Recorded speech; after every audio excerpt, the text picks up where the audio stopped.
மாண்பு முதலமைச்சர் அவர்கள் பதவியேற்றதும் தன்னுடைய முதல் உரையில அவகாசம் வேணும்னு கேட்டீங்க. நிச்சயம் அவகாசம் எடுத்துக்கோங்க. ஆனா காத்துட்டு இருக்க அத்தனை பேரையும் ரொம்ப காலம் காக்க வச்சிடாதீங்க. அது மட்டும் இல்ல, தேர்தலுக்கு முன்னாடி பல கவர்ச்சியான வாக்குறுதிகளையும் நீங்க கொடுத்திருக்கிறீங்க. மக்கள் அதுவும் ஞாபகம் வச்சிருக்கிறாங்க.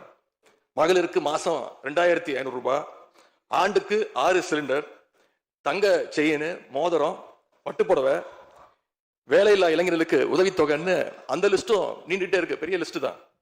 அதுல ஒரு சில வாக்குறுதிகளாவது முதல் கையெழுத்துல நீங்க நிறைவேற்றுவீங்கன்னு மக்கள் எதிர்பார்த்தாங்க.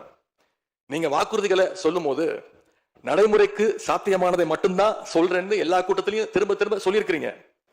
எனவே அதை விரைந்து செஞ்சு காட்டுங்க.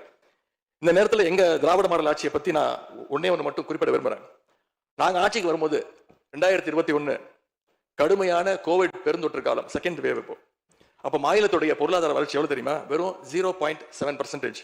அந்த நிலையிலையும் எங்க தலைவர், எங்க முதலமைச்சர் அப்போ முதல் கையெழுத்திலேயே மகளிருக்கு விடியல் பயண திட்டத்தை கொடுத்தார். முதல் நாளே எல்லா குடும்பங்களுக்கும் 4000 ரூபாய் லாக்டவுன் உதவித்தொகையை எங்க முதலமைச்சர் கொடுத்தார். ஆவின் பால் விலை குறைப்பு, இப்படி முதல் நாளே 5 கோப்புகளை கையெழுத்து போட்டார். ஒரே மாசத்துல தேர்தல் அறிக்கையில சொன்ன மாதிரி பெட்ரோல் விலைய லிட்டருக்கு 3 ரூபாய் குறைப்பதற்கான உத்தரவையும் எங்க முதலமைச்சர் போட்டார்.